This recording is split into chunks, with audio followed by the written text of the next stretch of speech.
Muda-mudi pacaran hingga larut malam. Respon kala ditegur Agim buat geram. Hei, merokok di pesantren gini kan gak enak pesantren. Atau dihargai pesantrennya ya. Adik-adik, kan sudah larut malam ini. Agim curhat merasa resah ketika melihat adanya sekelompok muda-mudi yang pacaran hingga larut malam di sekitar pondok pesantren Darut Tauhid miliknya. Keberadaan sekelompok pemuda-mudi yang sering nongkrong hingga malam itu membuat suasana ponpes yang biasanya hening jadi terganggu. Hal itu disampaikan Agim melalui Instagramnya pada Sabtu 2 Maret 2024.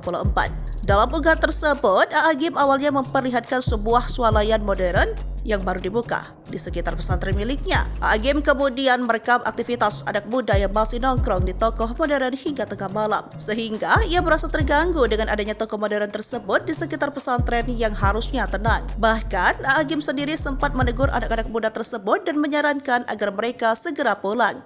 Namun, anak-anak tersebut tak menggubris Agim dan justru hanya menundukkan wajahnya. Bak cuek, para pemuda-pemudi memilih tetap berada di lokasi. Di akhir videonya, Agim meminta saran agar aktivitas seperti itu tidak harus terjadi. Bahkan, Agim menyebut sejumlah nama seperti Wali Kota Bandung, aparat kepolisian agar bisa turun tangan membantunya. Sampai larut malam, adik-adik udah tengah malam ini.